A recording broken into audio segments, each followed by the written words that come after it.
¿Creías que ya habías superado tu adicción, pero volviste a consumir? Las recaídas son parte del tratamiento de las adicciones y como tal se tienen que trabajar para prevenirlas, aceptando el riesgo y conociendo mejor el proceso de la recaída. Quédate con nosotros porque los especialistas en adicciones nos hablarán hoy de las recaídas.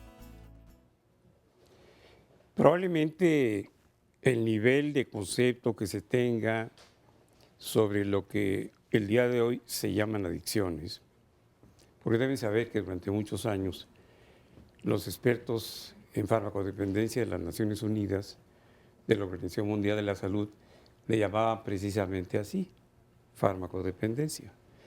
Y nosotros empezamos a usar los términos más coloquiales en 1969, cuando fundamos los centros de trabajo juvenil, que el día de hoy se llaman centros de integración juvenil, y nosotros usábamos dos términos que nos parecían descriptivos, sobre todo para los jóvenes. Hablábamos de uso y de abuso de sustancias. Agregamos un apellido al término uso, decíamos uso deliberado de sustancias. Y es muy importante en el estudio de las recaídas la diferenciación que se haga al enfermo y que él tenga el concepto muy claro entre lo que es dejar de usar y lo que es tener una recaída. Dejar de usar también relacionado con otro término que sobre todo usamos en Alcohólicos Anónimos y que es el término sobriedad.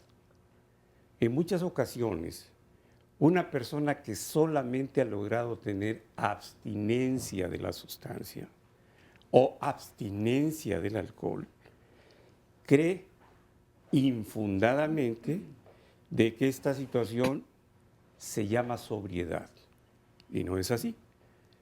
Simplemente durante años, a veces un poco menos de un año, a veces año y medio, una persona que ha dejado, por ejemplo, en el caso de Alcohólicos Anónimos, que ha dejado de beber, ha tapado su botella, permanece en una situación de estricto peligro ante la posibilidad de una recaída, aunque él se sienta bien y crea que tiene sobriedad. Él solamente ha dejado de usar una sustancia. Lo mismo sucede con alguien que haya tenido una forma de dependencia al efecto físico de alguna sustancia o haya tenido alguna dependencia psicológica que puede convertirse en patológica. Si es que no existe ya una patología previa en ese enfermo y podrá tener una recaída. Hace 40 y tantos años que empezamos a trabajar con los muchachos adictos, una de las preguntas fundamentales era, como se debe preguntar en psiquiatría, ¿para qué estás fumando marihuana? Y la respuesta era muy simple, en la mayor parte de los casos. El muchacho contestaba, yo me doy un toque para alivianarme. ¿Qué significaba esto? Que el muchacho estaba usando un anestésico para las emociones o para lo que ustedes quisieran, porque ya se sentía mal previamente. Obviamente el enfoque del tratamiento no era necesariamente en el uso o el abuso deliberado de la sustancia. Era por qué se sentía mal este joven antes de verse en la necesidad de consumir cualquier cosa que anestesiara sus emociones.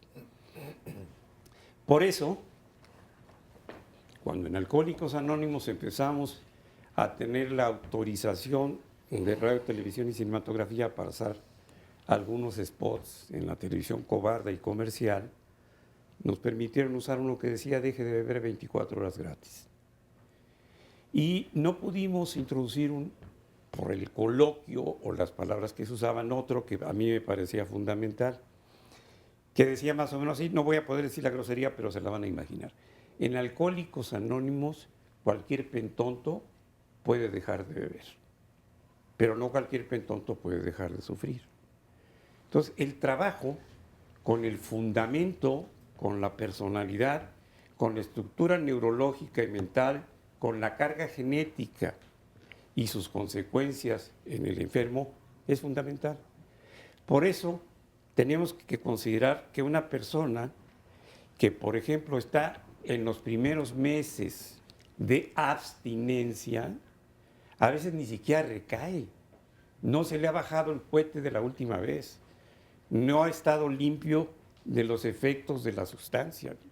Entonces, a veces la pregunta sería, ¿realmente es una recaída? O este señor o este sujeto lo único que ha hecho es tapar su botellota, estar en borrachera seca durante todo este tiempo, y claro, pues, ante el menor estímulo va a volver a beber. ¿Realmente está recayendo? ¿O simplemente es el proceso natural de la enfermedad, sobre todo en aquellos que desconocen cómo es esta enfermedad? Entonces, hablar de recaídas quizá tenga que ver con los términos de dejar de usar a tener sobriedad. Se recae cuando ya se supone que se tiene sobriedad. Sin embargo, para el fin del coloquio y para que muchos jóvenes o adultos, incluso militantes ya de grupos lo entiendan, pues vamos a usar estos términos, pero aquí tenemos un panel de especialistas que van a tener la oportunidad de hacer un trabajo didáctico, de experiencia y de información para que ustedes precisen algunos datos. Por otra parte, hay personas que aunque quisieran hacer el esfuerzo con el terapeuta, con el grupo o con ambos, no van a tener nunca la capacidad de recuperarse. En el libro grande de Alcohólicos Anónimos, pues, es lo que llamamos nosotros compañeros del 5º capítulo. Estos compañeros, pues obviamente hagan lo que hagan, nunca van a tener una recuperación. Les voy a leer, porque obviamente no tengo memoria para esto. El capítulo 5 dice al principio, aquellos que no se recuperan son gente que no puede o no quiere integrarse a este simple programa. Usualmente son hombres y mujeres que están constitucionalmente incapacitados para ser honestos consigo mismos. Y existen ciertos desafortunados, pero no es su culpa. Y no es su culpa porque nacieron así. Ellos no son capaces de aferrarse y desenvolverse en una manera de vida la cual demanda una rigurosa honestidad. Su oportunidad es menor que la del promedio. Pues entonces también estos sujetos no son recaídos, simplemente son sujetos del 5º capítulo. Me imagino que ustedes habrán conocido en esa larga experiencia de buscar la sobriedad, pues a muchos que se incluyen en este pensamiento plasmado en el libro grande de Alcohólicos Anónimos. Entonces el día de hoy va a ser un día de experiencias de los profesionales compartidas con las experiencias de los compañeros o nuestros amigos que hoy nos visitan y nos hace favor de compartir lo que ha sido para ellos hasta el día de hoy, tratar de no usar primero y después de tratar de experimentar solo por hoy 24 horas de sobriedad. Presentamos a los especialistas, doctor. ¿Le ayudo? Ahí tiene usted los nombres, nos vamos uno y uno. ¿Le parece? Está el doctor Raúl Fernández Jofre, que es director de la clínica Hospital de Especialidades Toxicológicas Venustiano Carranza. Esto es del gobierno del Distrito Federal. Es especialista en adicciones y médico legista. El doctor Arturo Ortiz, psicoanalista y terapeuta en adicciones. Y también tenemos a Luis Solís Rojas, que es psiquiatra especialista en adicciones y director médico del CEA. Punto de Partida es una asociación civil. ¿Y les parece si para empezar a conocer sobre todo esto? Y el doctor Lino Díaz Barriga Salgado, que es psiquiatra y psicoanalista, perdón, con experiencia. Doctor.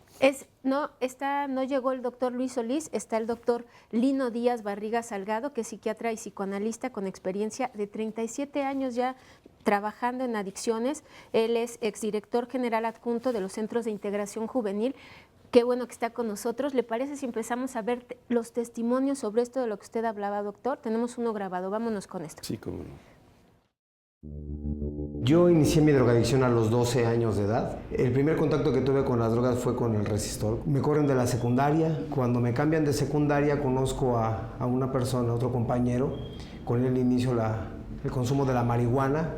El efecto me agradó muchísimo porque me provocó una euforia que en una vida normal yo no experimentaba y me desinhibió. Conforme va pasando el tiempo, pues la marihuana no es suficiente, empiezo a consumir pastillas, combinarlas con alcohol, inhalar cocaína, ácidos, hongos, peyote. Tuve que padecer muchas consecuencias, entre ellas la mitad de mi juventud me la pasé entre la calle y la cárcel. Cuando cumplí 25 años de edad, estaba yo preso por 5ª vez y algo me deprimió. Me di cuenta que no tenía un motivo por el cual desear salir libre. Era día de visita y nadie me iba a ver. Ese día era día de mi cumpleaños, cumplía 25 años de edad. Pues yo tenía un cigarro de marihuana en la mano, en un acto inconsciente porque no fue planeado, lo tiré. Me salí de la celda donde estaba, me metí a una que estaba vacía a llorar. Y cuando me seco los ojos veo un alambre tirado al suelo, me lo amarro al cuello y estuve a punto de ahorcarme. Y es muy difícil la cárcel, más cuando pues eres adicto, porque tienes que comprar y para comprar tienes que generar dinero y para generar dinero dentro de la misma cárcel tienes que robar. Mi hermano el mayor, él fue quien me ayudó, empezó a llevarme a lugares, pero yo fui del tipo de personas que saliendo, antes de entrar con mi sesión al psicólogo, 2, 3 calles atrás me agarraba unas hojitas de un arbusto, tallaba mis manos, me fumaba un cigarro de marihuana, ya traía gotas y un chicle en la boca y llegaba a mi sesión drogado. Entonces intentos fueron muchos. De verdad yo tenía el deseo, pero no tenía la voluntad. Ya me dedicaba nada más a robar en la casa, en la calle y todo era para seguir consumiendo. Entonces me fue muy difícil asimilar el programa porque era un cambio. No quería reconocer que necesitaba ayuda. Somos 9 hermanos. De los 9 soy el único que no estudió, soy el único que se drogó, el único que estuvo preso, el único que delinquió, al único que su madre lo solapó. Entonces un día esta mujer que se había convertido en mi cómplice de manera involuntaria porque me amaba, pues por ese mismo amor tomó mis cosas, me las puso en la puerta y me dijo: vete de mi casa. Yo te quiero mucho, pero tengo más hijos. No podemos seguir permitiendo que nos hagas daño. A mí me duele en mi amor de madre ver cómo sufres y prefiero no verte a ver cómo estás sufriendo porque esa es tu decisión. Esta tarea continúa día con día. Yo no me he rehabilitado, pero tengo un reto a cada día, ser mejor. Esta enfermedad es incurable, lo que quiere decir que mi proceso de rehabilitación es interminable. Bueno, alguna parte del público se va a incomodar por lo que yo comente, pero este sujeto va a recaer, ¿eh? Está hablando de algo que es una verdadera estupidez, es decir, que no había tenido la voluntad. Lo que no ha tenido el jovencito es la capacidad de humildad para derrotarse. Él piensa que con voluntad, y ya ha pasado por todo, la actitud de autosuficiencia que tiene es muy característica de los efectos de una falsa recuperación. Él ha dejado de usar aparentemente y por conveniencia y va a recaer.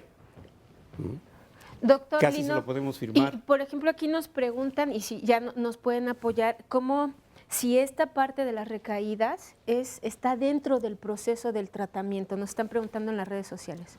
Es una parte del proceso de tratamiento, pero como se menciona un poco, lo mencionaba el doctor, no hay que empezar con el tema de las recaídas. Es una parte del tratamiento. Si yo veo a un paciente por primera vez que viene recaído, tengo que revisar qué fue o las experiencias previas que tuvo en cuanto al tratamiento de su enfermedad. ¿Qué es lo que ha pasado y cómo lo han atendido?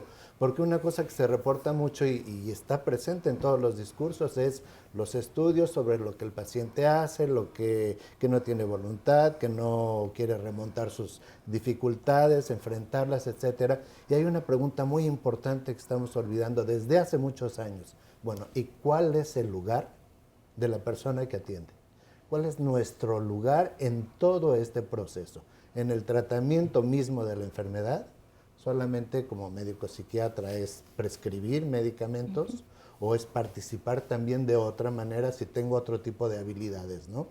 Y retomar, por supuesto, esta historia que no es solamente de las personas que hacen uso de sustancias, sino de todos nosotros como seres humanos. Este sufrimiento, este dolor, se habla mucho de sustancias que causan dependencia para combatir el dolor. Pero ¿qué pasa con el dolor, como se expresa desde hace mucho en términos filosóficos, el dolor del alma? El dolor moral, por utilizar otro término. ¿Qué pasa con ese sufrimiento, con esa carga, con ese significado también del término adictus, originalmente en la cultura romana, donde se veía como un esclavo, una persona que no cumplía con el pago de sus deudas o que estaba en deuda con una sociedad? Hay que preguntarse muy bien todo esto porque son elementos de orden social que también vienen conformando a una persona.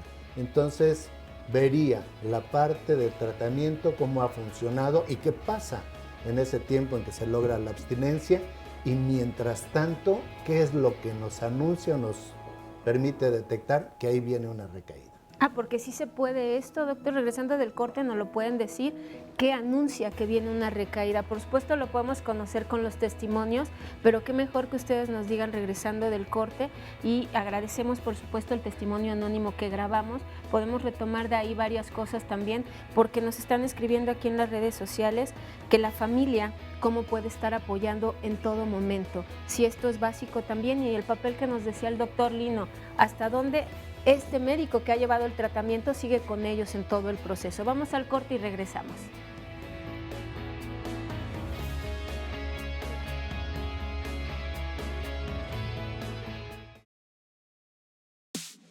Hay cambios desde el punto de vista neuroquímico, hay cambios genéticos, hay cambios farmacológicos en el sentido de modificaciones en los receptores, y esto va traduciendo a modificaciones también en la comunicación neuronal.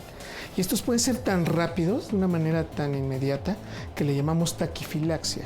Por ejemplo, la cocaína genera cambios en la liberación de dopamina, y la dopamina, que es este neurotransmisor involucrado directamente en los procesos de adicción, lo hace desde la primera ingesta.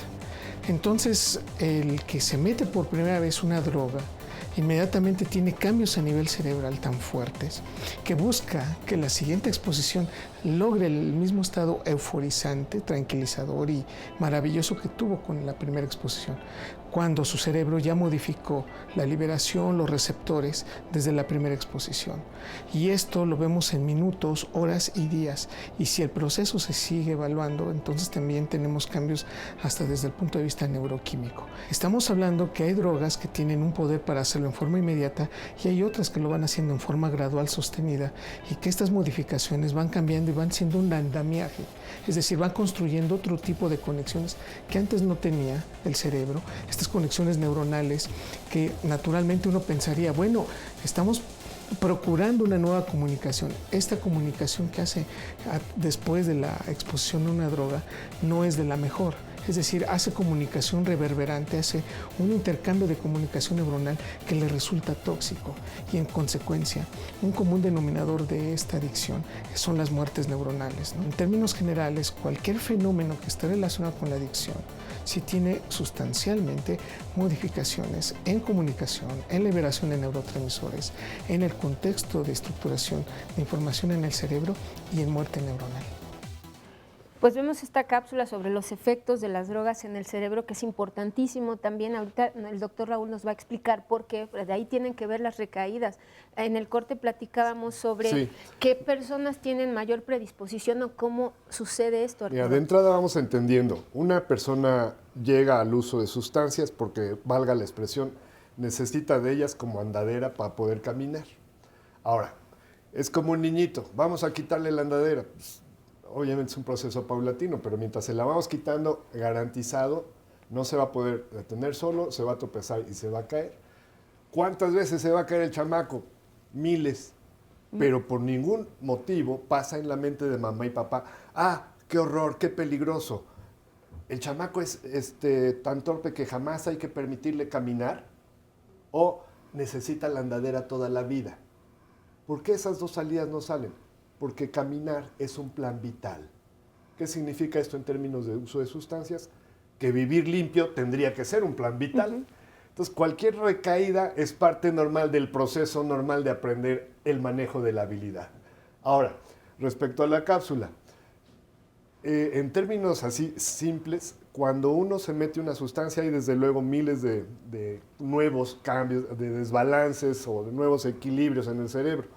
Pero en términos de estructura psicológica, digamos que viene como una especie de fractura.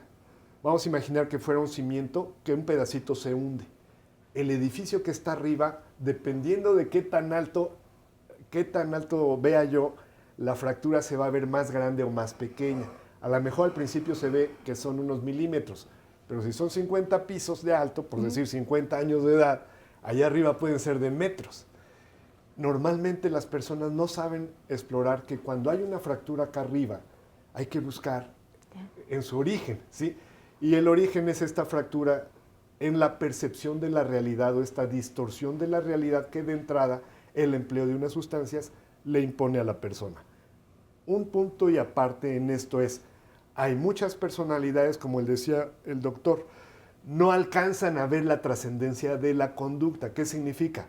No alcanzan a ver que si se meten una sustancia, van a necesitar o a tender a agarrarse a ella para poder caminar en la vida, y se clavan. A eso le llamamos no tener conciencia de enfermedad. Si una persona no tiene conciencia de enfermedad, el resultado es que no siente que algo de dentro de sí mismo esté mal, y por tanto no ve necesidad de cambio, y valida, entre comillas, con buenas razones, el resto de su conducta. Este tipo de problemas, como son básicamente intangibles y no hay indicadores, digamos, biológicos para decir, a este le falta conciencia de enfermedad, sino que se sienten o no se sienten, se piensan o se actúan, entonces la persona normalmente niega todos estos procesos psicológicos, porque por su origen, por su naturaleza, no se tocan, no se ven, eventualmente se pueden detectar. Ahora, doctor Raúl, usted también quería decirnos, el tipo de sustancia tiene que ver también con las recaídas, y si nos quiere explicar este término de desliz, sí. ¿Cuál es la diferencia? Vamos a empezar por entender qué es la enfermedad. Es una enfermedad crónico-degenerativa de múltiples recaídas. Ahí ya empezamos a entender que la persona que está enferma por el uso, el abuso, hasta llegar a la dependencia, va a presentar durante todo este proceso una serie de cambios que van a depender mucho de la naturaleza de la droga. Cada sustancia tiene una unidad de almacenaje, cada sustancia tiene una unidad de metabolismo. Por ejemplo, en el caso de la cocaína. La cocaína normalmente se metaboliza en el organismo por unas sustancias que se llaman colinesterasas. Es como se degrada esta cocaína. Pero resulta que le agregan paratión, que es un veneno, que es un órgano fosforado, que deprime estas colinesterasas y que va a provocar que el efecto de la cocaína se vaya al doble o al triple en su efecto. Pero esta sustancia se va a almacenar en los huesos, en el tejido graso, más el efecto que tiene la cocaína de sobresaturar la terminación nerviosa de dopamina, pues obviamente va a generar daños impresionantes. A mí no me gustaría que solo se quedara la visión del consumo de las sustancias sobre el efecto en el sistema nervioso. ¿Por qué? Porque una persona que consume cocaína durante este proceso va a tener problemas de la presión arterial, se va a subir, va a tener arritmias, va a tener insuficiencia respiratoria, y todas estas complicaciones van a ir degradando y van a ir deteriorando la salud del individuo. ¿Qué tiene que ver en todo esto? Hay diferentes tipos de recaídas. Si estamos hablando en el uso y en el abuso, obviamente por este almacenaje y por este metabolismo, cuando la persona ya metabolizó y quemó la sustancia, obviamente el organismo le va a pedir más sustancias. Y al pedirle más sustancias estamos hablando de una primera etapa de recaída. Pero en el entendimiento de la dependencia, ya de la enfermedad, vamos a entender que la persona va a hacer múltiples recaídas. ¿Por qué? Porque tiene que ver con todo un contexto integral. Tiene que ver con el manejo que se le da, tiene que ver con la percepción de las personas que están conviviendo con él. Muchas veces la presión de pares puede ser tan fuerte que a lo mejor él tenía un buen dominio en el control del consumo, pero si la presión es muy fuerte lo van a hacer que recaiga. ¿Nos puede dar algún ejemplo de esto para que sea algo aterrizado? Sí, por ejemplo, una persona que ya estuvo en manejo, se destoxificó, se estabilizó y sale. pero resulta que regresa al medio, al entorno donde empezó todo, y resulta que los amigos van por él, y entonces lo empiezan otra vez a implicar en el consumo. Es que tienes que consumir porque nos quedaste de deber dinero, porque tienes que vender otra vez la sustancia, y esto es lo que lo va a llevar, si había un control, a tener una recaída.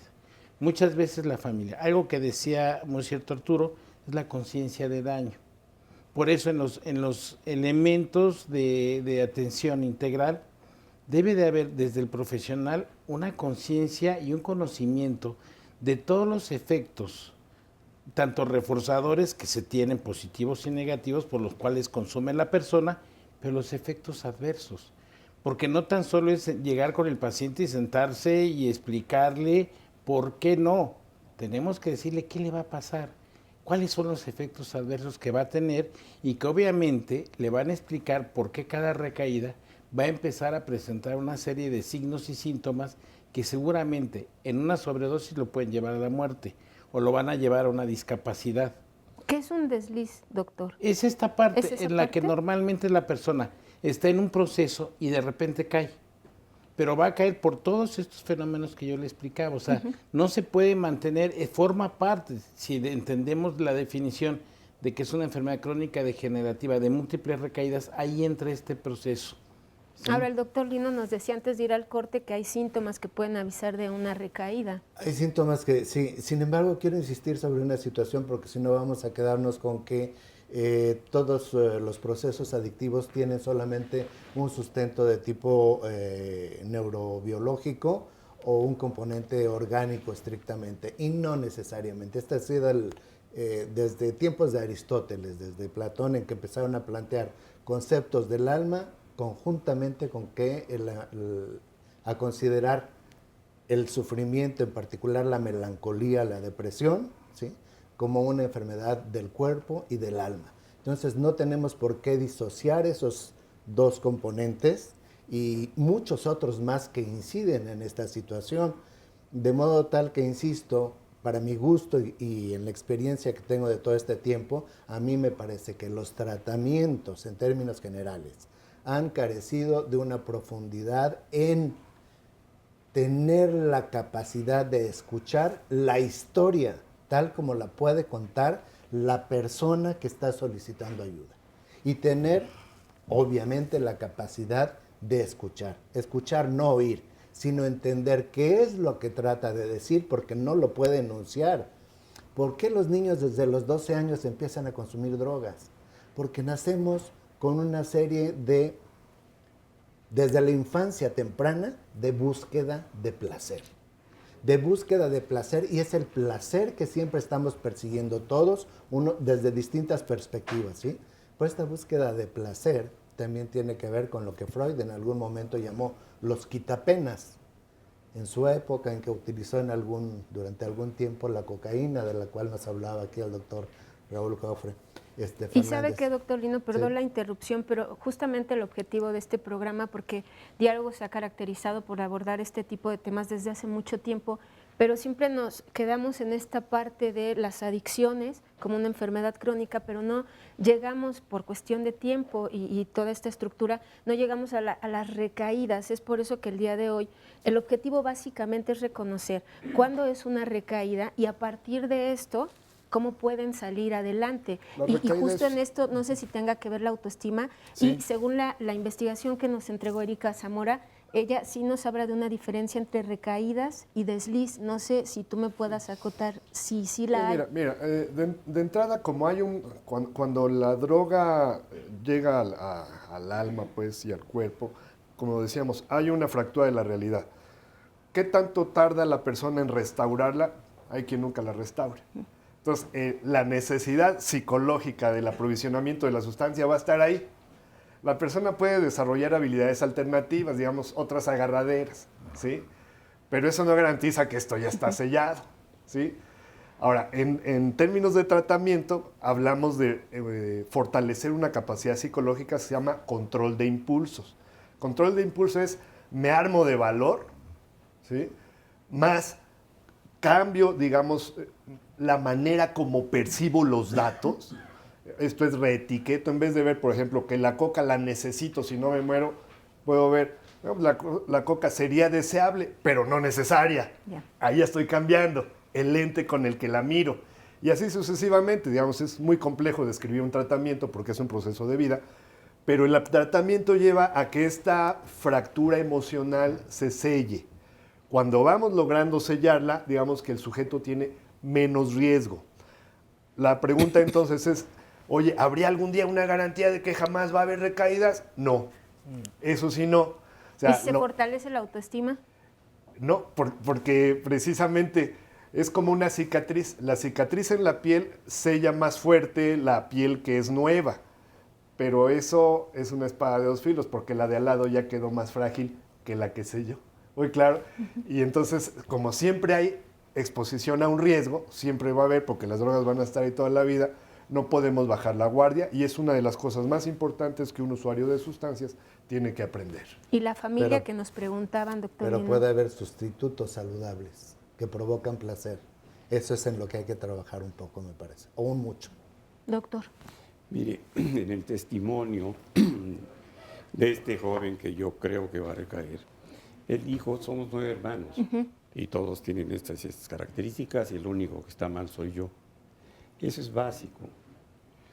La enfermedad es del enfermo y el enfermo puede nacer y crecer en una familia sana. Como muchas personas sanas, si nacen sanos, aunque vivan en una familia disfuncional, en una familia enferma, tendrán las armas y los recursos suficientes para salir adelante. Cuando se le echa la culpa a la familia, yo hice un trabajo en 1973 que se publicó en la Revista Mexicana de Prevención y Rehabilitación Social para demostrar que la familia no tenía nada o casi nada que ver con esto. Porque de una familia con 4 hijos, en aquella época era el promedio, ahora son 2 hijos y medio o 3, uno usaba sustancias y los otros no. Y eran los mismos papás, habían nacido en la misma casa, habían crecido en la misma calle, en la misma escuela, en el mismo barrio, habían tenido todo igual. Pero había en un sujeto una predisposición que lo hacía ser vulnerable. Cuando Bill W. es visitado en 1961 por Joseph Kessel, que era un premio Goncourt de literatura en Francia, para tener una entrevista de por qué existían los grupos de alcohólicos anónimos en los Estados Unidos, habla precisamente de eso, cómo hombres de la mejor educación en la parte más notoriamente elevada de los Estados Unidos, profesionales, que han tenido una familia, una religión, principios, no podían controlar su bebida, mientras que otros menos privilegiados por la vida podían beber sin llegar a cruzar esa frontera fatal. Pues que el enfermo alcohólico nace alcohólico, no se hace alcohólico. Se da la predisposición igual que en la diabetes. El diabético no se hace diabético porque coma carbohidratos. Tiene una predisposición y algunos excesos y otros determinantes hacen que clínicamente aparezca la enfermedad. Así es aquí. Vamos a un Pero no corte. es la familia. Vamos a un corte y seguimos hablando de todas estas cuestiones.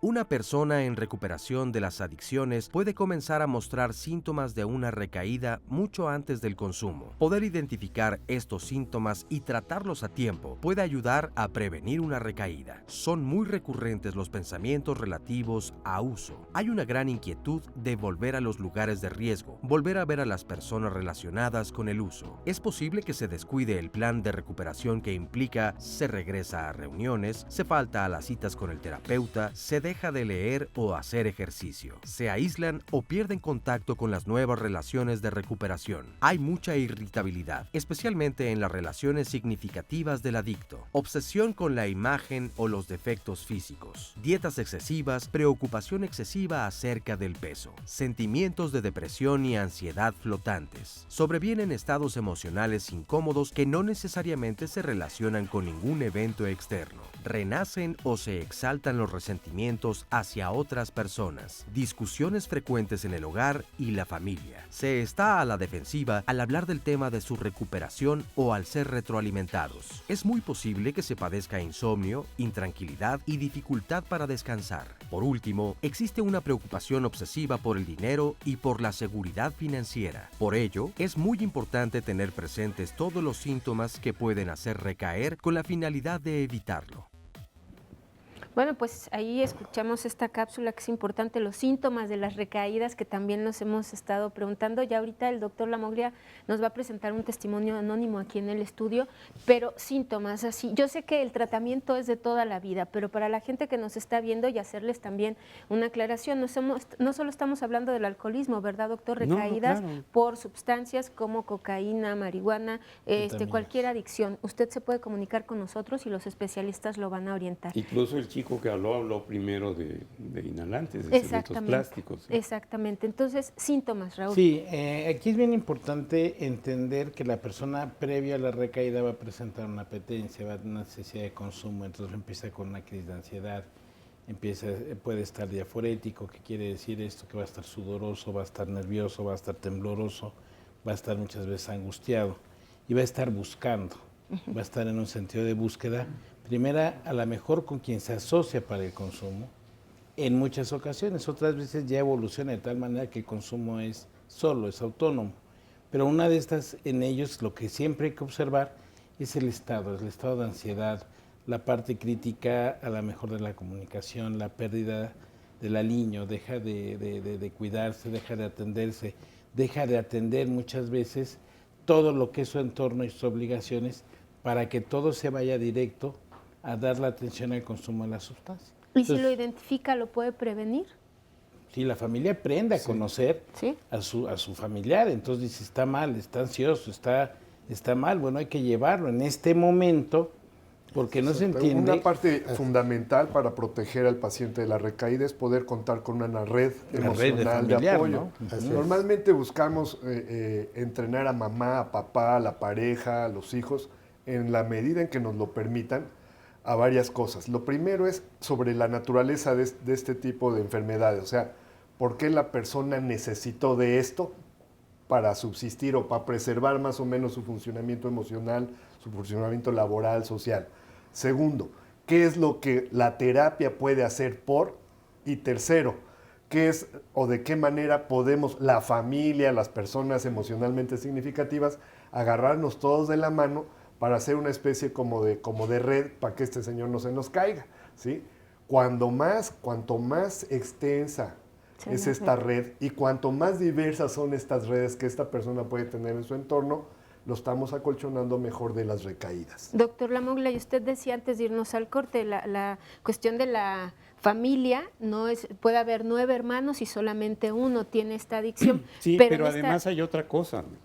Precisamente también en el libro grande de Alcohólicos Anónimos, hablamos del 5º capítulo, el capítulo 9 está dedicado precisamente a las familias y se titula La familia después. A nosotros, en los grupos, la realidad es que no nos interesa la familia, excepto cuando la familia está en disposición de ir a curarse, a aliviarse o a detener su proceso de enfermedad como familiares de un enfermo crónico, a un grupo familiar anón, a un grupo alatín. Lo que nos interesa es que el enfermo salve su vida. Y lo más probable es que la contención más sólida no se dé con la familia, que muchas veces ha apapachado al enfermo, sino que se dé con otros que son sus pares, sus iguales, sus compañeros. Porque el puente de comunicación, el puente de comprensión, se hace muy sólido y la comunicación es permanente. Cuando se decidió abrir los grupos 24 horas de Alcohólicos Anónimos hace 38 años, ya veíamos la necesidad de que los compañeros estuvieran de una u otra manera en contacto muy frecuente, sin límite de tiempo, como sucede en los grupos tradicionales de hora y media, ¿verdad? Pues en hora y media pasan 2 o 3 compañeros, no dicen más que lo que dicen en el Twitter o en el Facebook, me levanté con hueva o tengo ganas de ir al baño o hoy no quiero ir a trabajar. no da tiempo. Sí. En cambio, en un grupo que no se ha cerrado desde que se abrió, mañana, tarde y noche, entonces la posibilidad de comunicación es muy grande, a través del teléfono, de los compañeros, del guía, y en muchas ocasiones se acompaña cotidianamente al compañero en un acto de solidaridad que le sirve tanto al que lo hace o al que presta ese servicio como al que lo recibe. Entonces el papel de la familia en muchos casos es totalmente secundario. Nos escribe a veces aquí una incluso hermana, doctor. La familia sabotea la recuperación. Mire, dice un anónimo para los tres, que los tres quieren hablar solo si quieren de manera breve, porque el doctor Lamoglia ya nos va a presentar el testimonio aquí en el estudio. Dice, mi hermano es alcohólico y tiene un problema psiquiátrico y por este último toma drogas y tiene recaídas constantes. Ella nos dice que si en Toluca o en Metepec hay algún centro especializado de ayuda en adicciones, aquí en el centro de contacto con la audiencia te puedes comunicar y por supuesto te pueden dar los datos de un grupo de alcohólicos anónimos en Metepec o en Toluca, pero aquí es la hermana la que está pidiendo la ayuda, doctor Lino. Yo ¿qué le insisto decimos? en el tratamiento y de acuerdo a las experiencias, investigaciones reportadas en múltiples revistas internacionales, sugieren, a diferencia de lo que estamos acostumbrados de tratamientos de muy corto plazo, de 12 sesiones de terapias breves, no voy a entrar en más detalle, que los internamientos que más garantizan periodos largos de abstinencia son aquellos que tienen una duración mucho más prolongada. Particularmente, y ponen como mínimo, de ejemplo, a las comunidades terapéuticas e internamientos por espacio de 1 año. Entonces, allí el porcentaje, esto es un reporte de primer mundo de Suiza, ¿no? Pues el 77% que dura cuando menos 1 año en periodo de abstinencia. Entonces, considero que a mayor esfuerzo de ahondar en todos los aspectos que influyen en el mantenimiento de la dependencia, hay que hacer también un esfuerzo prolongado de tratamiento para ahondar e ir trabajando con esta cuestión, insisto, de búsqueda del placer, porque a final de cuentas eso es un factor que incide en la recaída. ¿Qué es lo que busca en la recaída el farmacodependiente o el drogodependiente? Si escuchamos o el un toxicómano? testimonio, doctor, Ajá. tenemos un testimonio y podemos escuchar precisamente esta parte. Doctor Lamoglia, tenemos su testimonio anónimo. Allá lo tenemos en la parte de arriba, si usted gusta preguntarle. A ver, pues a tus órdenes. Compártenos tu experiencia, si quieres, de manera breve, pero ¿por qué estás aquí? Muy buenos días al distinguido panel, a los presentes y al público televidente. Yo formo parte de los grupos tradicionales de Sección México, soy José Norberto. Mi inicio en la actividad alcohólica pues fue a partir de los 12 años de edad. En las circunstancias que yo viví, aunque con necesidades, pero mi padre nada más lo vi borracho 2 veces en toda la vida que él vivió con nosotros. Mi madre siempre nos llenó de atenciones, en este caso nos dio su amor, pero el problema nuestro es que teníamos carencias económicas. Perdón, ¿nuestro de quiénes, por favor? ¿De toda la familia? ¿Mandé? ¿De toda la familia? ¿De toda la familia? Sí, el problema nuestro, dijiste. Ah, bueno, en el caso concreto, teníamos las necesidades económicas y dado a eso, pues se tuvo que trabajar desde muy temprana edad en mi caso, lo que me hizo ser no dependiente mucho económicamente. Yo ya a cierta edad ya me podía dar algunas cosas, por ejemplo, en los juegos, no había necesidad que me dieran dinero porque ya trabajaba yo. Pero eso hizo también que me dijeran que cuando yo quisiera tomar alcohol, lo podía hacer si me lo ganaba. Y doctor, yo a los 7, 8 años ya tenía yo un sueldo, trabajando como carnicero. De tal manera que a los 12 años ya tenía yo más cantidad de dinero para ser autosuficiente, según yo. Luego entonces, cuando transcurre mi actividad alcohólica, desde temprana edad, llega al colapso escasamente a los 20 años. Fue cuando precisamente ya la cosa se tornó un poco más seria. en dificultades personales que tenía yo. Desde luego, desde el robo en casa. ¿Nos puedes poner un ejemplo de esas dificultades personales, por favor? Sí, por ejemplo, algunas veces, dado que me reunía yo con algunos otros compañeros de mi edad, que teníamos que en ocasiones enfrentarnos con algunos otros del mismo barrio, y alguna ocasión de la propia carnicería lo que yo hice fue sacar las armas blancas que teníamos en la carnicería, que eran del trabajo, repartírselas a los demás, y fue algo muy grave porque hubo heridos. Desde luego, como todo alcohólico que bebe, cuando ya uno está en la cruda, pues uno se da cuenta de la magnitud y viene el susto. Yo no salí como en un mes, pero no porque no sintiera ganas de salir, sino por el miedo de lo que me fuera a pasar. Entonces la familia tuvo que enfrentar esas contingencias. Desde luego, en este caso, cuando yo llego a Alcohólicos Anónimos, mis compañeros desde un inicio me hicieron mucho hincapié en que tratara yo de no convencer a todo el mundo, porque yo cuando llegué, pues yo pensé que el programa podía ser más para mi hermano que para mí, porque yo pues no tenía yo tantos problemas. Luego al grupo que llegué, la mayoría de los compañeros ya era de edad un poco más avanzada. Yo llegué a los 21 años a AA, y pues yo decía, ellos se tienen que portar bien porque ya casi le van a dar cuentas al Creador, pero yo todavía no. Yo todavía tengo que convivir, disfrutar, tener mis compadres, mis hijos, en fin, aunque todavía no tenía nada, pero esa es la fantasía principal que retroalimentaba. Luego entonces llegué al grupo y comencé a dejar de beber, porque en ese momento a veces el estado de emoción gana. Y yo hasta incluso me subí a tribuna y dije, yo jamás vuelvo a beber, el alcohol es algo terrible, no sé cómo nos lo acostumbran, pero yo desde este momento prometo que no lo voy a hacer y voy a asistir a mis reuniones todo el tiempo, le voy a echar los kilos. Y bueno, así fue. Pero sucede, doctor, que cuando en un momento determinado yo vuelvo a regresar, obviamente, a mi medio ambiente, el problema no fue depresivo, no fue tampoco de carácter así de que, que me siento muy alejado, no.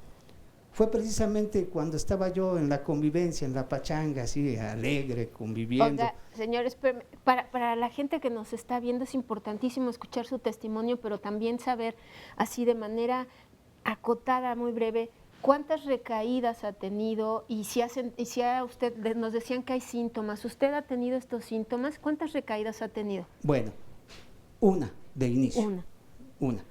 ¿Y tuvo síntomas? A eso voy. En ese sentido, el síntoma fue la confianza. Como yo pensé que el alcohol ya no podía hacer nada porque yo ya había descubierto, concientizado mi problema, y como es normal, me empecé a alejar del grupo. Empecé en un momento determinado a tener la misma idea que tenía yo cuando llegué. ¿Y cuánto duró esta recaída? La recaída duró 3 meses. Pero desafortunadamente lo que nunca había bebido, por lo regular había bebido una semana, 3 días, pero la recaída que tuve duró los 3 meses continuos bebiendo. Ya. ¿Y cuando busca ayuda nuevamente, a los 3 meses regresa al grupo? Cuando ya entonces tuve los pies que dicen de elefante, ya los tuve hinchados, empecé a vomitar sangre, a defecarla también, y ahí sí sentí que era otra cosa muy distinta a la que me había pasado. Si nos permite, lo que decían, nada más hay ¿verdad? una frase que es capital en este caso, que le dicen o le decimos a los compañeros: la autosuficiencia es la peor de las inconsciencias. Sí, porque ya no hay conciencia de enfermedad. O sea, normalmente una persona en estas condiciones cree que domina el escenario. O sea, una persona que consume X droga es el último que se da cuenta de la trascendencia de ese consumo. Todos los demás nos damos cuenta, oye, ya bájale, le decimos, oye, no, por favor, oye. El último que acepta, estoy mal o esto es peligroso para mí, es el directamente implicado. Esto le llamamos conciencia de enfermedad. Y es una de las cosas que es importante tener en cuenta, tanto en la persona que va a tratamiento como en la que dice que no va a recaer o que ya no va a beber. porque exactamente por ahí vienen las recaídas. Sí, que lo que nos hablaba este testimonio anónimo, que le agradecemos muchísimo, señor, esta cuestión de la confianza, el exceso de confianza, y lo que nos decía el doctor Raúl al inicio del programa también, estas complicaciones, que presentamos una cápsula sobre los efectos en el cerebro, pero es que es todo el cuerpo, no solo son estas complicaciones. Para irnos al corte les voy a leer este anónimo, que dice que es una persona con 27 años de abstinencia o sobriedad, y quiere aclarar algunas cosas. Regresando del corte, quédese con nosotros, vamos con su llamada.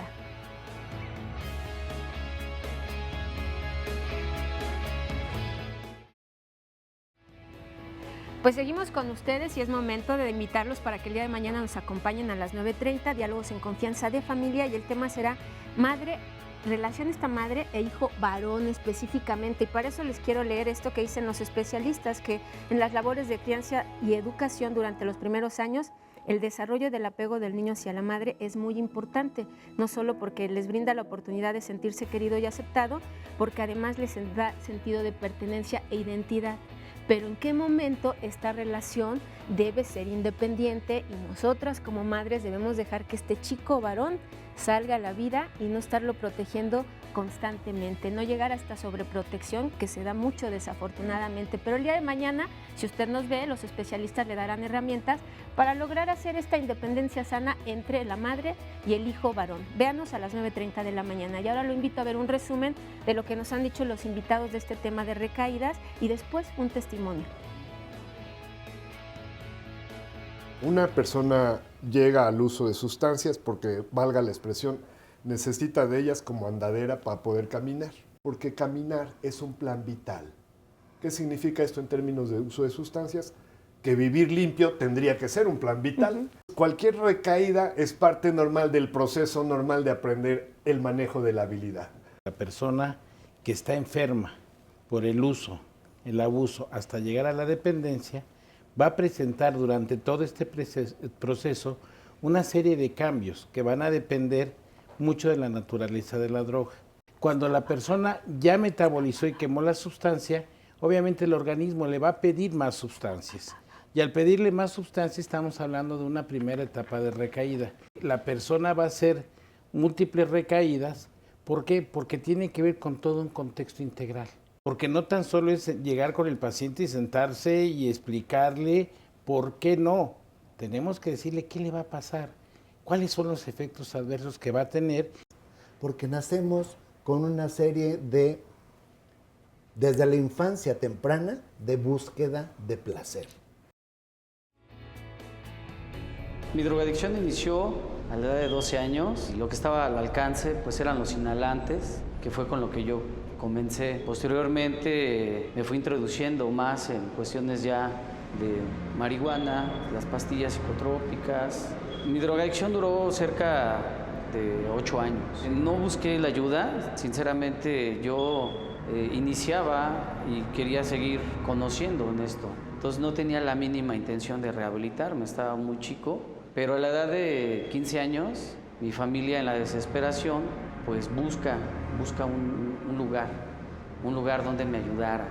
Conozco un lugar en donde estoy por un espacio de 2 meses. Yo la verdad saliendo no quise ni intenté regresar a como alguna terapia. Creo que tenía la intención de seguir drogándome.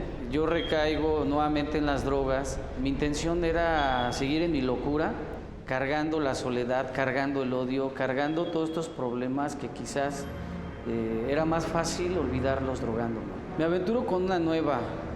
Conozco lo que es la cocaína.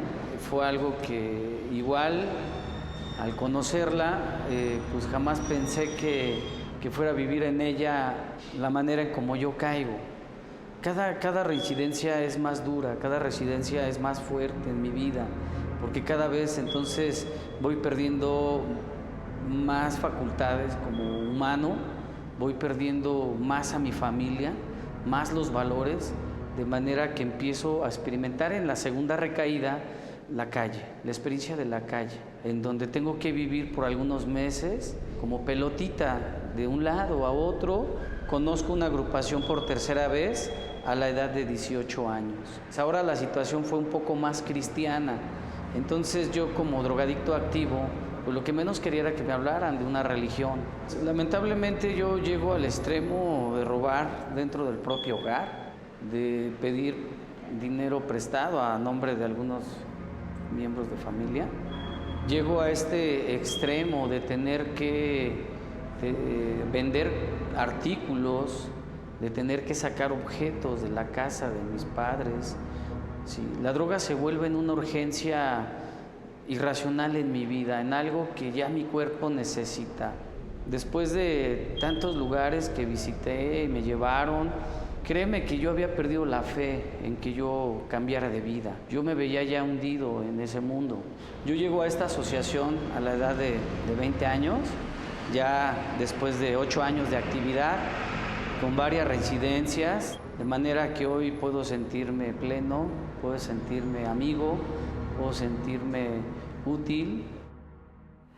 Pues ahora que escuchamos este testimonio, que le agradecemos también que lo haya compartido con nosotros, surge esta pregunta que también nuestra investigadora Erika la concibe viendo este testimonio, y es, ¿cuándo las personas, o sea, cuando estas personas recaen, significa que no han tocado fondo o qué es lo que pasa? Cuando hay una recaída, Arturo, ¿es que esta persona no ha tocado fondo o por qué es la recaída? No, pudo haber tocado fondo. Lo que pasa es que se calcula en general que el tocar fondo es como el escarmiento. La realidad, la mente siempre busca nueva estimulación, entonces nunca sabes qué escarmiento fue suficiente. Entonces siempre hay una tendencia a. Ahora, esto lo que indica es que necesita más chamba el paciente, ¿sí? O sea, la recaída no es que el tratamiento no funcione, hay que ser bien claro. Ni que el paciente sea un tonto y no pueda ser ayudado. Tampoco es eso. Ya. Una recaída supone el señor está trabajando y le queda mucho más por trabajar y se acabó. Eso es una recaída terapéuticamente. ¿Y el que tiene más recaídas tiene menos esperanza de recuperación? Eso es lo que se dice habitualmente. Sin embargo, se refiere también que aquellos que tienen una recaída, y tal como lo acaba de decir Arturo, es un proceso más de su tratamiento, y en cada una de estas experiencias obtienen un nuevo conocimiento que los ayuda a vislumbrar el objetivo que se han planteado para su sentido de vida en general. Pero aquí sí hay que considerar que una recaída sí puede ser hasta mortal, ¿eh? O sea, no es solo la experiencia que va uno teniendo sobre el consumo, sino el efecto adverso que tiene sobre las diferentes partes del organismo, que son severas. Pero en esta misma parte me gustaría hacer algo muy rápido. Hablamos de la familia como parte del entorno, y muchas veces la familia tiene coadicción o codependencia, que va a favorecer en muchas ocasiones que la persona rompa su tratamiento. Entonces, muchas veces esta confianza de la que hablaban hace rato, la confianza que el mismo familiar le da a la persona de que va bien, que no importa que se eche una, y que muchas veces favorece poniendo la botella por ahí, tiene que ver con ese rol que juega el familiar ante una sociedad, ante una familia, para hacer que la persona, en la pregunta que se hace hace rato del desliz, empiece a bajar. Y este desliz es cuando esta confianza, cuando este evento se minimiza y no hay una conciencia de hasta dónde me va a llevar.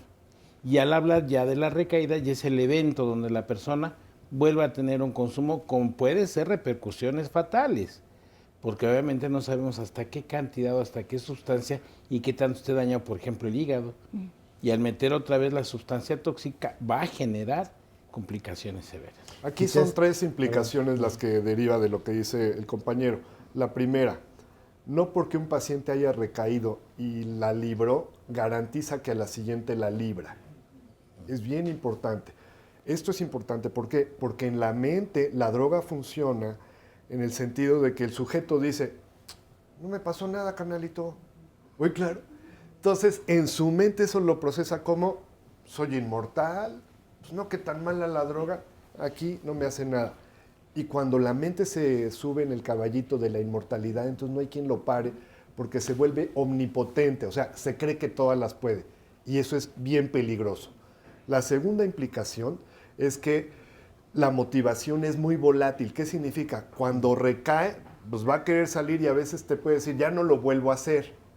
Pero los que nos dedicamos a estudiar esto sabemos, al ratito va a decir que sí, o que nada más, ¿qué tanto es tantito? Esta es otra causal de recaída. Y la tercera, dado que la motivación es bien volátil, cuando un paciente nos pide ayuda, hay que darle la mano así. ¿Por qué? Porque si le digo, ven mañana, ven en 8 días, en 2 horas se avienta una botica y ya no lo volvemos a ver. Que esa es parte de la prevención que también nos decían. Doctor Lamanglo, usted tiene más testimonios por allá que nos pueden hablar de esto. Aquí hay unos jóvenes y está don Jesús con un nombre muy significativo, y yo quisiera saber si en alguna ocasión, si es que estás teniendo un problema como los que estamos viendo, has tenido síntomas de autosuficiencia, estrés, angustia, o lo que en el caso de los alcohólicos llamamos borrachera seca, y tienes la sensibilidad para pensar o captar que quizá puedas recaer. Bueno, yo soy Jesús y en mi caso, yo sí he tenido esos síntomas, ¿no? Antes de quererme drogar, pues tengo lapsos de dejarme de drogar, ¿no? He estado 1 año, 15 días, 1 año y recaigo. He salido de agrupaciones y duro 15 días, o duro 3 meses, o medio año, y me siento bien, ¿no? Y cuando me siento en el mejor momento, es cuando empiezo a recaer, ¿no? Ese es como un síntoma, ¿no? Sentirme ya que ya puedo, ¿no? Que ya brinqué eso, ¿no? Es cuando empiezo a hacer, bueno, en el hogar, de repente estoy bien, ¿no? Entro a mi casa, hago caso a lo que me dijeron en la agrupación, entro a mi casa, duermo, y al otro día a trabajar, y regreso y así, ¿no? Y llega la ocasión en que empieza esa obsesión, ¿no? Todos los días empieza esa obsesión en mi mente y estar pensando eso, ¿no? Y yo tratar de quitarme eso y no poder, ¿no? Y ahí empieza todo eso y yo estarlo comentando, ¿no? Con mis amistades, ¿no? Con los que yo me doy cuenta que me dan la mano, ¿no? Y decirme, échale ganas, ¿no? Y todo esto. Y a mi familia, ¿no? O a veces ocultárselo. Y ese es un gran problema, ¿no? Estarlo ocultando o no hablar con la verdad, ¿no? Otro síntoma, la agresividad, ¿no? En la casa, empieza, ¿no? De repente me paro una noche amanece, me voy a dormir bien. ¿Qué pasó, hermana? Ya me voy a dormir, mamá, ya me voy a dormir, mañana voy a trabajar. Y al otro día amanecer y decirme, mamá, vas a comer, siéntate a comer, y yo, no quiero comer, ¿no? O ¿qué tienes, no? ¿Qué te importa? O cosas así, ¿no? O decirle a mi hermana algo, ¿no? Y yo irme como con el pretexto de llegar enojado y en el trabajo, pues empezar a decir, no, yo ahorita lo hago, ¿no? O que no me guste que me estén mandando, y yo desde ese momento me estoy dando cuenta, porque al principio no conocía yo eso, ¿no? Pero cuando va pasando el tiempo me voy dando cuenta, ¿no? Me voy dando cuenta, así como las experiencias que me van contando, y yo también me voy dando cuenta que ese era un síntoma, ¿no? Que ya yo me empezaba a conocer de cómo ya me quería drogar, ¿no? Mi cuerpo ya me lo estaba pidiendo, ¿no? A veces quedarme ido, a estar así pensando y estar recordando todas esas ocasiones cuando me quedaba en la calle, ¿no? O cuando me quedaba en la calle o ya vivía en la calle cierto tiempo y estar recordando y también acordarme de cuando no era yo esa persona, ¿no? Cuando me vestía bien, cuando del diario traía un calzado nuevo o algo así, todo se me viene a la mente y esa obsesión ahí llega, ¿no? Ahí llega, y ponerme nervioso, ¿no? Y estar sintiendo esos síntomas y ponerme nervioso y yo tratar de controlarme, ¿no? Porque yo sé que no voy a llegar a algo, no me va a llevar a nada bueno, ¿no? Yo sé que voy a dañar a mi familia, voy a dañar a mis amistades, ¿no? O las amistades que en una ocasión cuando recaí se fueron y me alejaron porque, pues, por enojo o algo, regresan y yo sé que las voy a volver a dañar y empiezo a pensar eso y trato de no quererme drogar, ¿no? Pero llega el punto en que ya todo, la vida o en el momento me vale, ¿no? No me importa. A ver, Jesús, te voy a interrumpir para decirte algo que para nosotros es fundamental. Mira, el único requisito para querernos sentirnos bien o para querer estar bien, es sentirnos mal. El gran problema en los primeros intentos de recuperación es precisamente cuando nos sentimos bien. Porque esa sensación de bienestar y de autosuficiencia nos permite creer. Y entonces olvidamos esas premisas, esas paradojas. Así como el único requisito para tener compañía real es primero estar solo.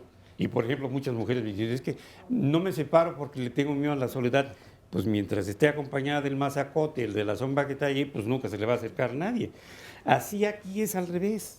Si yo me siento bien, estoy en estado de peligro. En el grupo, cuando nosotros llegamos y nos decimos que nos sentimos mal, a veces nos dicen, oye, después de tantos años todavía vienes a decir que te sientes mal. Afortunadamente, porque cada día hay algo que me avisa que estoy enfermo de las emociones y entonces tengo que recurrir al grupo. El día que yo me sienta bien, lo mando al carajo. ¿Para qué voy, verdad? Bola de mochos, hablando de Dios todo el santo día y diciendo puras tonterías. Aquí lo importante es captar cuando uno se siente mal. Y dice, vuelvo a hablar de Alcohólicos Anónimos, ni modo. En Alcohólicos Anónimos dicen, aquí los trinchones y los triunfadores están en la cantina y en el panteón. Arturo, ¿le quieres Los que nos comentar quedamos algo? somos los mazacotes. ¿Qué le quieres decir? Que nos sentimos mal todo el día, exactamente, ¿verdad? una de las señales de que va uno hacia la recaída es que uno cree que conoce la naturaleza de todo. O sea, tú te das cuenta, pues me va a llevar la fregada, le voy a hacer daño a mi chava, a mis hijos, y uno cree que por eso ya la va a controlar uno. Cuando más certeza tiene uno en eso y tiene uno un historial de consumo, es un momento de alto riesgo para recaída. ¿Por qué? Porque la naturaleza de estos fenómenos no depende de la razón, depende de los impulsos, que es otra parte de la estructura psicológica. Entonces, el fortalecimiento de la capacidad del control de impulso es uno de los requerimientos para protegernos de las recaídas. Aguántanos con eso, Arturo, y regresando le sigues contestando. Claro. Siga con nosotros.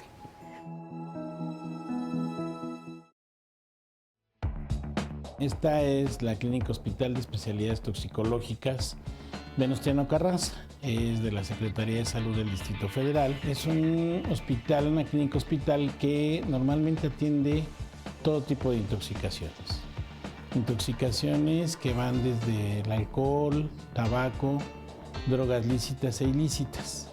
Se atiende lo que es la intoxicación, la supresión, las complicaciones, que son muy importantes, el daño orgánico, hasta las que llegan a generar discapacidad y en un momento determinado la muerte prematura. Tenemos diferentes formas de que el paciente acceda a esta unidad. Una es por libre demanda, que viene y solicita la atención. La otra es por referencia de otros hospitales o de otras unidades. La otra es porque es el guiado específicamente para una valoración y tratamiento, por ejemplo, de unidades con impartición de justicia. Y el tipo de acciones que nosotros tenemos van a ir encaminadas normalmente a la prevención selectiva y indicada. ¿Qué quiere decir esto? La selectiva. La selectiva es la que se le da a toda la población que está en algún riesgo de consumo de la sustancia. Y la indicada es la que ya está con los pacientes que tienen algún tipo de uso. ¿Qué le estudiamos normalmente a estas sustancias? ¿Y qué le estudiamos a la persona que es usuaria?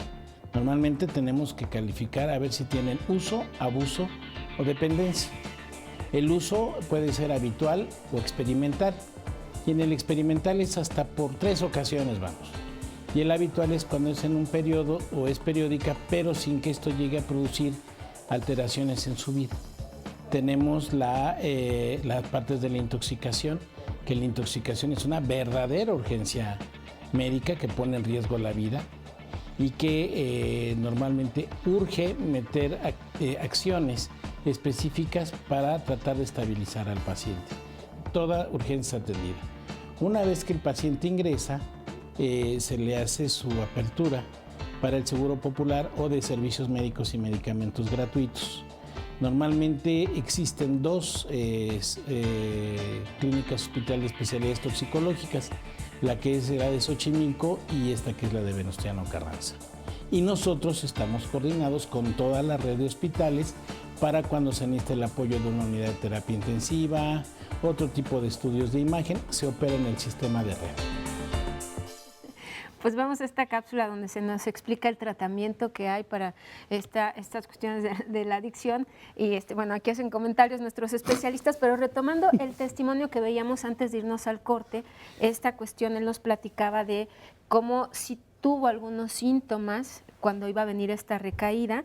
Hay una pregunta aquí que nos dicen, ¿las personas en recuperación estarán conscientemente prevenidos de estas señales que él nos mencionaba, Arturo? Aunque tenga conciencia de lo que le pasa, esto no hay garantía, no hace garantía de que no hay recaída. Es más, normalmente cuando la persona tiene conciencia cae en una cosa que le llamamos omnipotencia, sentir que ya domina el escenario. Y eso es peor, ¿por qué? Porque es una condición también de riesgo para la recaída.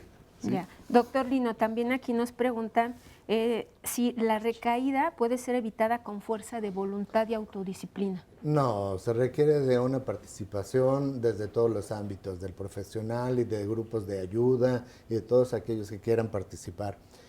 Sobre los síntomas de la recaída, este es fundamental, el que acabas de mencionar. En otros términos, es la pérdida de control. Cuando quieren hacer la prueba con que una copita, un toque o unas pastillitas de metanfetaminas, es el inicio de la recaída. Faltan 2 pasos solamente y un aspecto importante que quiero unar junto con esto. Sí. La depresión y la ansiedad, como trastornos concomitantes en un porcentaje alto, son muy importantes, de modo tal que todos los profesionales y también todos nosotros que estamos viviendo con o conocemos a alguien que tenga un trastorno adictivo, debemos de estar muy atentos para identificar. Utilizo la palabra clínica porque es muy importante. Muchos se van solamente por guías técnicas o procedimientos muy específicos, pero eso hay que romperlos cuando estemos observando que el paciente está irritable, como decía una de las personas que da su testimonio, porque esos son los anuncios.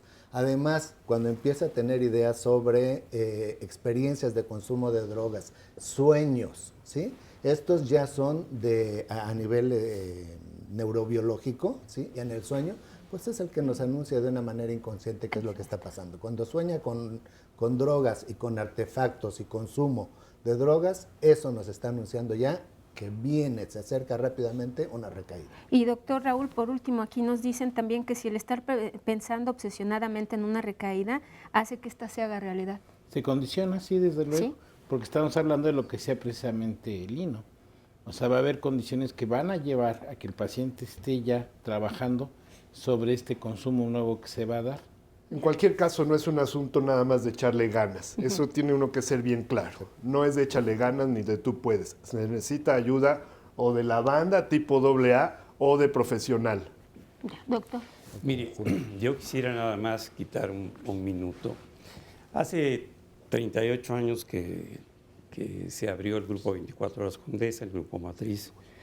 Tratamos de explicar en el coloquio con los compañeros de manera pues muy simple lo que era el proceso de derrota y de aceptación.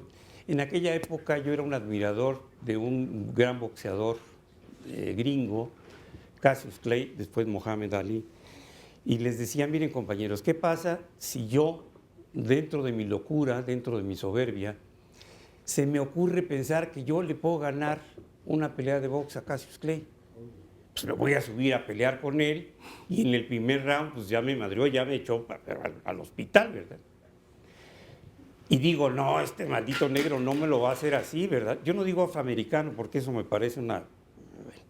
Yo siempre dije negro y en mi tierra, yo soy de Veracruz, pues los morenitos son negros y prietos y así me decían a mi punto. Entonces yo digo negro, ni modo. Y yo digo, pues este maldito negro me las va a pagar y voy a empezar a hacer ejercicio, voy a entrenar, voy a ir a correr y me voy a... Y a los 3 meses me subo a pelear otra vez con él. Pues obviamente a la mitad del primer round pues ya me noqueó, ¿verdad? Y me pongo peor, ¿verdad? Pues, me acaban de golpear no solamente a mí, sino a mi ego y pues, para un enfermo emocional como yo eso es terrible, ¿no? Y a correr y a hacer pera y a andar por todas partes haciendo ejercicio y pesas y a meterme anabólicos, pero yo lo voy a ganar. Obviamente, a los 6 meses que me subo a pelear con él, pues me vuelve a noquear antes del primer minuto. Le decía a los compañeros, ¿qué tengo que hacer para que no me noquee el negro? Pues no subirme a pelear con él. Claro. Esa es la derrota. Pero mientras el mazacote piense que le va a ganar la partida porque su mente lúcida y brillante, que lo hace aspirar incluso a una presidencia de la República, como en algún pasado reciente, piense que le va a ganar al alcohol o a las drogas, pues ya se jodió. Así de simple, ¿verdad? Entonces, por eso es importante la derrota. Por eso nos va a platicar aquí don Alejandro, qué tanto usted ha entendido esto, que hay que derrotarse y que aquí la voluntad no sirve para nada y que el echarse ganas es una mentada de madre porque tampoco nos sirve y nos irrita, ¿verdad? Buenos días, Alejandro Peralta, un alcohólico. Pues yo tengo 5 recaídas o pueden ser más, ¿no? Pero Órale. yo ¿El 5 del 5º capítulo o esa parte? Esa parte. Pues yo empecé a tomar a los 13 años, ya que salí de la primaria a una edad de 13, 12 años y me puse a trabajar con uno de mis hermanos, ya que no nos entendimos en el trabajo, pues me dice tú por tu lado y yo por el mío. Dice, ahora sí que haz de tu vida un papalote. Como en los matrimonios, ¿verdad? Sí. Y pues yo tomaba porque nadie me comprendía, nadie me entendía. O sea, oiga, yo ¿y es fácil entender un chamaco de 13 años? Pues con el tiempo sí, hallándole su lado. Sí, ya cuando tenga como 63 ya lo empezamos a entender. Sí, ¿verdad? Dicen que un niño y un alcohólico dicen la verdad, ¿verdad? Ya no que lo siempre... crean, hay unos mitomanos tototototes que... Pues sí. Sí, no. Aquí pues dicen, o sea que, bueno, sí. en aquellos ayeres o ahorita, pues, dicen, háblame decían con... que el Piojo era buen entrenador. Sí, ¿verdad? Sí. Ya que siempre yo he sido muy apartado, ¿no?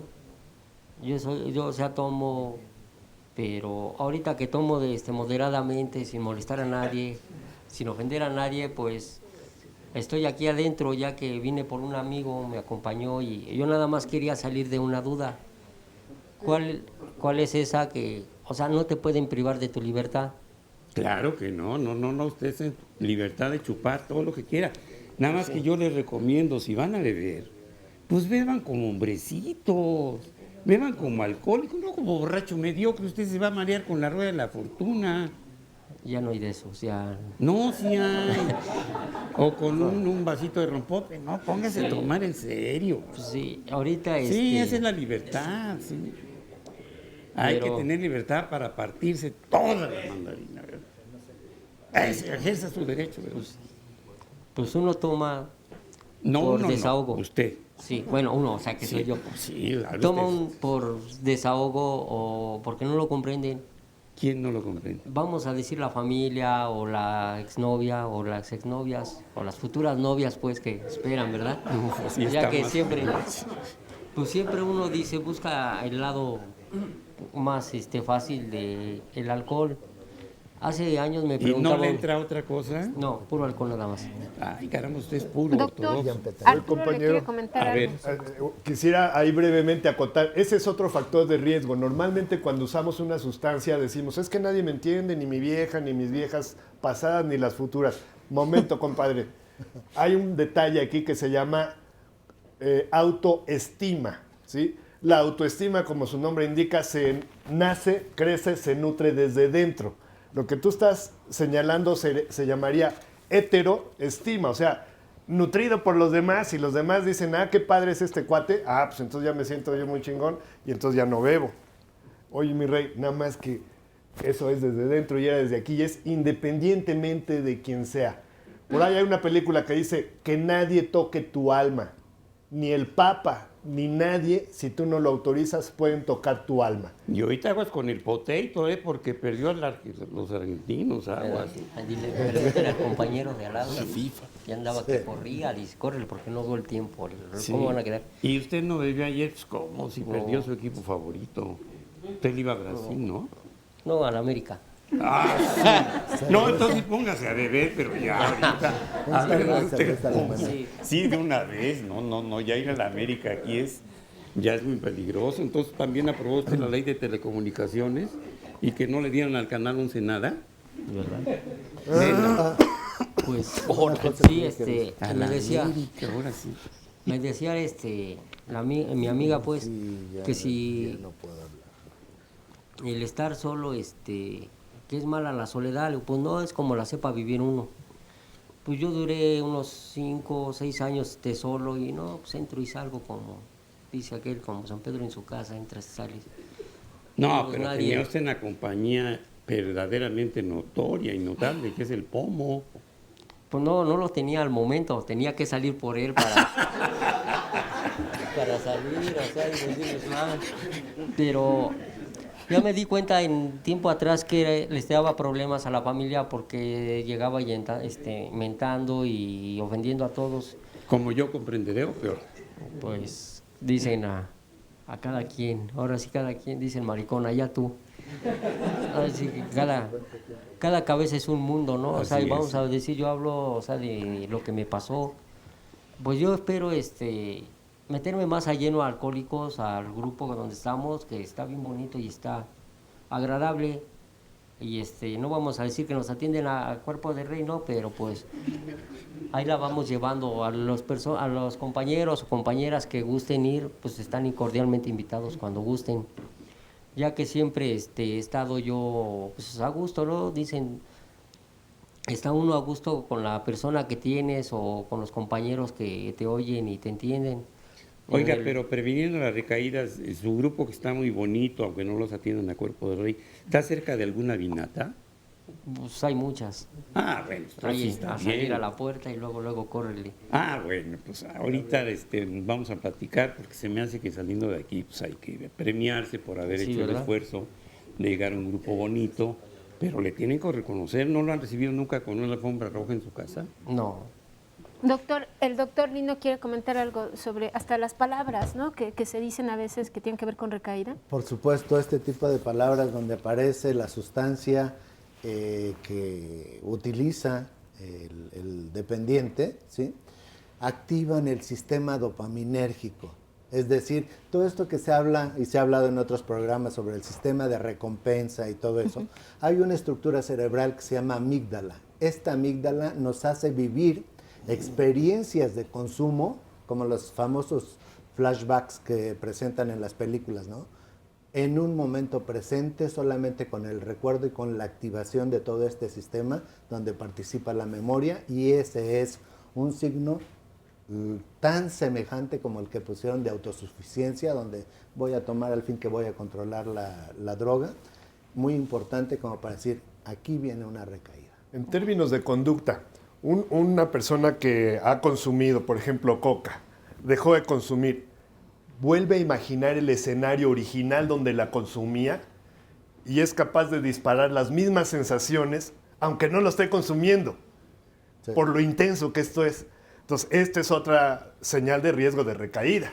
A ver, Raúl, nos preguntan 2 cosas, por favor, así acotaditas, por favor. Dice Adriana Abel, ¿la recaída es necesaria entonces? Si no hubo recaída, ¿no puede haber recuperación? Y Martínez nos dice, ¿es igual una recaída en hombres que en mujeres? A ver, la etapa dependiendo del tipo de consumo. Cuando es un consumo experimental, obviamente no hay recaída, pues estamos hablando de que hay un control. Pero obviamente en una persona que tiene ya algún consumo problemático, obviamente las recaídas van a formar parte de la enfermedad.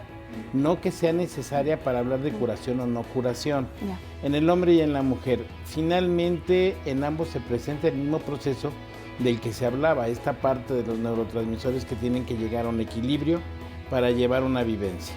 Es igual en hombre que en mujer en cuanto a la recaída. Yeah. Pues les vamos a leer otro comentario aquí. Dice Adriana Munguía que ella tiene un hermano que es adicto y su mamá lo llevó a un centro de estos donde los tienen ahí por varios meses, ya tiene meses, pero no les permiten visitarlo. Entonces la pregunta de ella ¿es verdad que no se tenga que visitar o sí lo puede visitar la familia? Con esto regresamos. Vamos a un corte, sígase comunicando con nosotros. Es un proceso, por favor.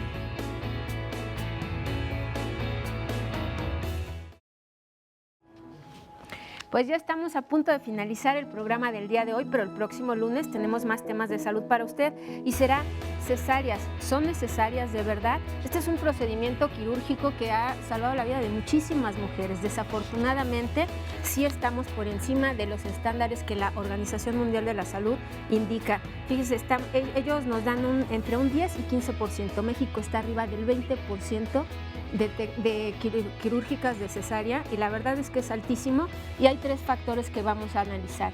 La cuestión de una decisión de las madres, es una decisión del médico, es una cuestión de los seguros de gastos médicos. ¿Usted qué piensa? El próximo lunes, aquí lo esperamos a las 9:30 de la mañana. Ahora vamos a ver un resumen ya para finalizar el programa del día de hoy y después una cápsula. Que la persona previa a la recaída va a presentar una apetencia, va a tener una necesidad de consumo, entonces empieza con una crisis de ansiedad. Parte fundamental para proteger al paciente de la recaída es poder contar con una red emocional de apoyo. ¿No? Segundo, ¿qué es lo que la terapia puede hacer por? Que los internamientos que más garantizan periodos largos de abstinencia son aquellos que tienen una duración mucho más prolongada. Como mínimo, de ejemplo, a las comunidades terapéuticas e internamientos por espacio de 1 año. El último que acepta estoy mal o esto es peligroso para mí es el directamente implicado. La recaída no es que el tratamiento no funcione, hay que ser bien claro, ni que el paciente sea un tonto y no pueda ser ayudado, tampoco es eso. Un proceso más de su tratamiento y en cada una de estas experiencias obtienen un nuevo conocimiento. Y al hablar ya de la recaída, ya es el evento donde la persona vuelve a tener un consumo con puede ser repercusiones fatales. No porque un paciente haya recaído y la libró, garantiza que a la siguiente la libra.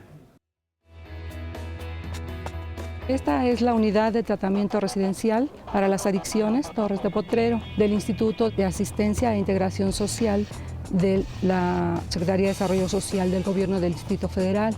Es una unidad de tratamiento para las adicciones residencial gratuita y en ella manejamos un modelo de atención. Dado que las adicciones son un problema multifactorial, pues lo abordamos de manera multidisciplinaria. Nosotros lo abordamos al paciente en el área psiquiátrica, médica, psicológica, les damos terapia individual, terapia familiar, terapia grupal. El paciente debe ser mayor de 18 años, consumir drogas y acudir en forma voluntaria a solicitar el apoyo. ¿Por qué?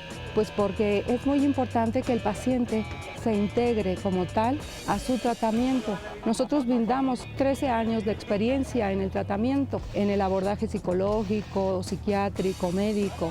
Cuando un paciente llega, en la primera consulta se le hace un psicodiagnóstico y posteriormente viene a la consulta psiquiátrica. Entonces se complementa. Después tiene que venir a un par de sesiones de psicoterapia, sesiones grupales. En ese grupo hay pacientes que ya estuvieron internados y pacientes que quieren internarse y pacientes además que nunca se han internado y que no quieren internarse. ¿Por qué? Porque les ha dado resultado la consulta externa. Entonces, si un paciente quiere internarse, en este grupo va sensibilizándose para darse cuenta qué es lo que tiene que hacer dentro. El paciente que tiene aún familia se integra a la terapia individual, a la terapia familiar, perdón. Durante 6 semanas están viniendo ellos a una sesión semanal para integrarse y saber por qué ha llegado a su familia a una adicción. ¿Qué cosa es esto y cómo la pueden manejar? Ese es nuestro trabajo aquí durante 40 días. Que ellos ubiquen que es su cerebro el que están dañando y que es con su cerebro con el que pueden decidir qué es lo que van a hacer a partir de que terminen el tratamiento. Pues en esta cápsula lo que vemos es este tratamiento integral para una adicción y tiene relación con la pregunta que nos hacía Adriana Munguía antes de irnos al corte también, que nos dice, mi mamá decidió que mi hermano estuviera encerrado en un centro de rehabilitación. La cuestión es que no le permiten visitas. ¿Esto es lo correcto o no? Porque lo quieren visitar las hermanas. Depende de cada programa. En general se pide que sí y el periodo es variable. Hay quien te dice una semana, un mes, hasta 3 meses en general.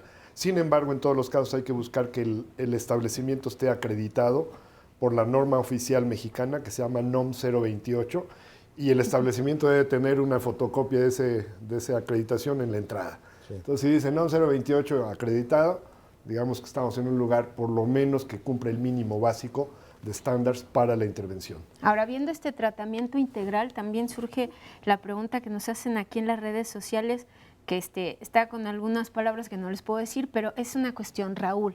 ¿Se puede salir de una adicción nada más por puro amor propio? Hay personas que lo han hecho sin... ¿Por puro amor propio? Exactamente, doctor. ¿Se puede o no se puede? El doctor es muy educado y no lo quiere decir. Sí, ¿se puede? Sí, la verdad es que... ¿Habrá quien lo ha logrado? Sí. ¿Sí? Muy bajo el porcentaje, a lo mejor el 1% sí, también sería muy aventurero decir no, nadie. No, sí, hay personas que dicen hoy dejo de fumar y hoy dejan de fumar sin ningún procedimiento, pero es muy bajo, o sea, quiero decirlo. ¿El doctor Lino, usted así le hizo? Sí le hice, de un día para otro. Porque, ¿cómo voy a estar trabajando en esto? Y les digo, échenle ganas y todo, ¿y yo qué? Sí, pero si la estás considerando, más vale que no le busques, porque expones a la mente y al cuerpo a un sufrimiento innecesario y nunca sabes dónde está la línea divisoria entre que sí puedes, perdón, de huevos, versus donde no puedes y te puedes morir. Pero ese sería el resultado de un muy buen tratamiento, cuando tú ya tienes la capacidad de razonar y reflexionar sobre lo que te está sucediendo, decir, ahora tengo fuerza, ahora puedo. Doctor. Había una de las preguntas relacionada con las dependencias, las adicciones o las recaídas en hombres y mujeres. Sí. Aunque este es un tema que puede llevar a polémica y ya no tenemos tiempo, hace 34 años que nos tocó fundar los grupos de comedores compulsivos anónimos. El guía del grupo era un enfermo alcohólico, era un ahijado, y tuvimos la oportunidad de ver, había muchas chicas con problemas de comer compulsivamente, hijas de enfermos alcohólicos. Llegamos a pensar, y yo sigo pensando en muchas ocasiones, que puede haber en el comedor compulsivo una adicción a los carbohidratos. Y el problema de las adicciones, por ejemplo, a los carbohidratos, es que la gente tiene que comer todos los días. Uh-huh. Y la dieta del mexicano no es precisamente con proteínas todo el tiempo. Y los carbohidratos pueden tener, y son necesarios para una vida de subsistencia y a veces para una vida de calidad. Sin embargo, para observar lo que es la recaída, es muy interesante ver la cantidad de recaídas que tiene una persona que es adicta a los carbohidratos o adicta a la comida, si quieren ustedes decir. Son los o las más mitómanas, mienten más acerca de la recuperación, esconden obviamente la comida. La recuperación es en un porcentaje bajísimo e incluso con operaciones de cinta del bypass. O bypass. Y ahorita vamos a escuchar el testimonio de una mujer, porque no necesariamente tiene que ver probablemente con el género masculino o femenino, sino a veces con la naturaleza de la sustancia. Primero, el individuo, el receptor de la adicción, y yo creo que en este sentido la accesibilidad y las recaídas a la comida, pues por favor, pues son necesarias, porque desde que nos levantamos tenemos acceso a algo, ¿verdad? ¿Quién es la persona que iba a hablar como mujer de lo que ha sido una recaída? A ver, compañera. Sí, muy buenos días. Mi nombre es Olivia y soy alcohólica. Y por ahí preguntaban sobre si hay diferencia entre la recaída de un hombre y una mujer. Bueno, yo considero que no hay ninguna diferencia. La enfermedad es una y la recaída es igual, porque padecemos de la misma enfermedad y tenemos muchas veces la misma sintomatología. ¿Cuántas recaídas has tenido? Yo a mi inicio, yo me integré a un grupo de alcohólicos anónimos y durante todo el primer año de estancia en el grupo recaí constantemente. Iniciando con el periodo de abstinencia, y ese periodo de abstinencia a mí me generaba mucho nerviosismo, mucha ansiedad, depresión, no dormía, estaba con esa tentación de querer volver a beber, pero como estaba asistiendo al grupo, pues de repente me daba como pena, ¿no? Y lo que hacía era ingerir algunos fármacos que se puede decir que me daban el mismo servicio que el alcohol, me ponían aletargada, alerta, bueno, me ponía más o menos igual que como cuando estaba ingiriendo alcohol. ¿Y ahorita no has tenido recaídas? Últimamente ya no, ya una vez que tuve esas experiencias, pues tuve que valorar mi vida, valorar lo que estaba haciendo y todo lo que estaba perdiendo a consecuencia de mi adicción al alcohol. Y reflexionando, pegándome al grupo, siguiendo el programa de recuperación, poniéndolo en práctica sobre todo, porque de nada me sirve conocer un programa de recuperación si no lo practico, si no trato de mejorar mi entorno, si no trato de mejorar mi vida, mi manera de ser y de pensar. Se hablaba de autoestima. Una de las cuestiones que yo tuve primeramente que trabajar fue la autoestima, recuperar a Olivia para poder empezar a trabajar conmigo.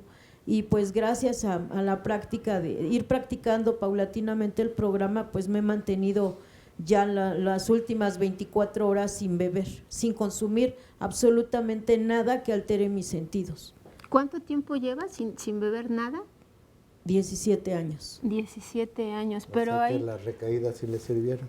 Sí, sí me sirvió, muchísimo me sirvió. Claro que sí, lo que viví en ese tiempo de recaída fue algo que me ayudó a tocar un fondo más profundo de sufrimiento, a decir, bueno, si no paro, ahora sí me voy a morir, ¿no?